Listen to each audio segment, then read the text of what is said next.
I wake up in the middle of the night to footsteps near my bed. I live alone. I listen, keeping my eyes shut.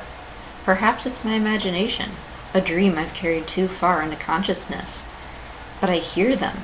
It's not a dream or imagination. The sound of tiny footsteps, the patter of tiptoes, someone, or several someones, creeping through my bedroom. I stay utterly still. It took me years to stop being afraid of the dark. Even now, in my 20s, I sleep with a nightlight.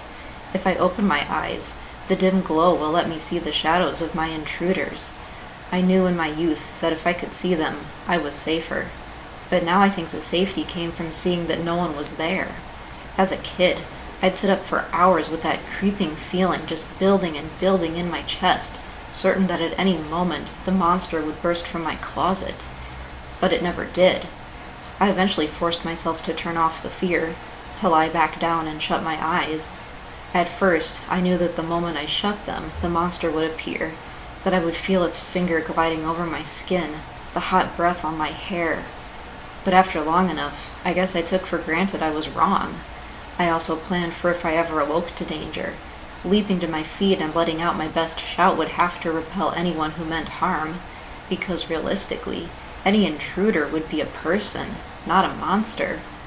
Which should be a relief because you can't fight monsters, but you can fight a person.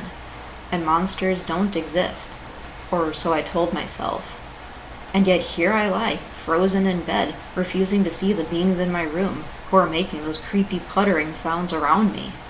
I don't believe they are human. Because they've made no other noise, I'm more scared.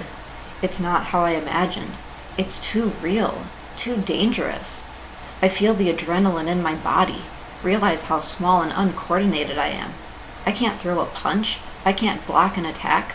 I can't outrun someone faster than me. I am completely unprepared. Even if they were human, and one shout was all it took to frighten them away, I'll wait for them to leave. That feels cowardly, but better than taking them on. Then I hear the pattering right by my head. I feel its presence. The breath touches my ear as it whispers something so soft I can't understand it. The footsteps pick up, faster, louder, but still small, still pattering. And then they attack. I open my eyes and scream, but see nothing through the blur of agony.